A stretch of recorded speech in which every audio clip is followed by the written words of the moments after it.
Tux of the day episode 6-এ সবাইকে স্বাগতম। ফুটবল দুনিয়ায় আজ একই সঙ্গে আছে শোক, প্রত্যাশা, বিতর্ক, আত্মবিশ্বাস আর গর্বের গল্প। চলুন একে একে জেনে নেওয়া যাক আজকের গুরুত্বপূর্ণ খবরগুলো। প্রথমে অত্যন্ত দুঃখের সংবাদ আর্জেন্টিনা থেকে। মাত্র 68 বছর বয়সে শেষ নিঃশ্বাস ত্যাগ করলেন লিওনেল মেসির বাবা হোর্হে মেসি। ছোটবেলা থেকে মেসির জীবনের প্রতিটি গুরুত্বপূর্ণ মুহূর্তে ছায়ার মতো পাশে ছিলেন তিনি। মেসির ক্যারিয়ার, সাফল্য এবং কঠিন সময় সব কিছুতেই ছিলেন বাবার অটুট সমর্থন। আজ সেই মানুষটিই নেই। এই কঠিন সময়ে মেসি ও পুরো মেসির পরিবারের প্রতি রইল গভীর সমবেদনা। শান্তিতে থাকুন হোর্হে মেসি। এবার মাঠের খবর।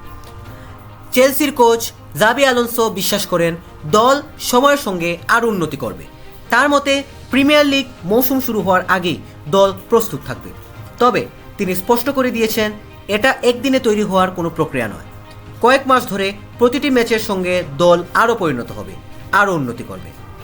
অন্যদিকে হুলিয়ান আলভারেজকে ঘিরে চলা আলোচনায় এবার মুখ খুললেন দিয়েগো সিমিওনে। তার বক্তব্য একদম পরিষ্কার।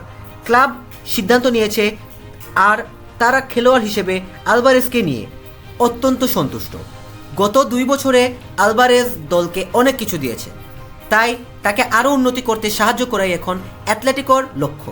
সিমিওনে মনে করিয়ে দিয়েছেন গ্রিজমানের সময়ও এমন পরিস্থিতি এসেছিল, তাই আবেগ নয়, এখন তাদের মনোযোগ থাকবে মাঠের ফুটবলে। এরপর এসে উঠেছে বিশ্বকাপের দারুণ এক আত্মবিশ্বাসী গল্প। ফেরান তোরেস জানিয়েছেন বিশ্বকাপ ফাইনালের সকালেই তিনি বন্ধু ও পরিবারের হোয়াটসঅ্যাপ গ্রুপে একটি ছবি পাঠিয়েছিলেন, কারণ তার ধারণা ছিল তারা তার চেয়েও বেশি নার্ভাস। আর ফেরানের নিজের বিশ্বাস ছিল ফাইনালে তিনি গুরুত্বপূর্ণ ভূমিকা রাখবেন। আত্মবিশ্বাস যদি এমন হয় তাহলে বড় মঞ্চে নিজেকে প্রমাণ করার সাহসও থাকে অন্যরকম।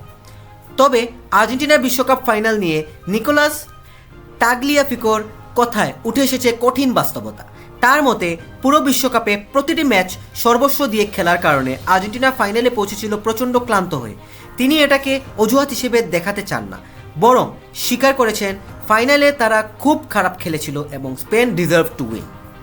তবুও টাগলিয়াফিকোর বার্তা মাথা নিচু করার নয়, গর্ব করার সময়। টানা 2টি বিশ্বকাপ ফাইনালে পৌঁছানো কোনো সহজ ব্যাপার নয়। হারতেও জানতে হয়, কারণ শেষ পর্যন্ত পৌঁছানো মানেই আপনি নিজের সব কিছু দিয়ে লড়েছেন। আর অবশেষে মোহাম্মদ সালাহকে নিয়ে জ্যামি ক্যারাগারের বিস্ফোরক মন্তব্য। সালাহর সম্ভাব্য তুরস্ক যাত্রা নিয়ে ক্যারাগারের বক্তব্য, তুরস্ক তার মতো একজন খেলোয়াড়ের জন্য হয়তো অনেক নিচু স্তর, কারণ তার বিশ্বাস সালাহ এর চেয়েও অনেক বড় মঞ্চের যোগ্য। এদিকে মেসির পরিবারের শোক, অন্যদিকে ফুটবলের মঞ্চে নতুন লড়াই, আত্মবিশ্বাস আর ভবিষ্যতের পরিকল্পনা। ফুটবল সত্যিই কখনো থেমে থাকে না। এবং এরকম ইন্টারেস্টিং নিউজ জানতে ফলো করুন ডিমেন্টিক স্পোর্টসকে। আমি শাম সাইফুদ্দিন ইশরাক আছি আপনাদের সাথে। অ্যান্ড লাইক, কমেন্ট, শেয়ার বা সাপোর্টিং আস। Thank you.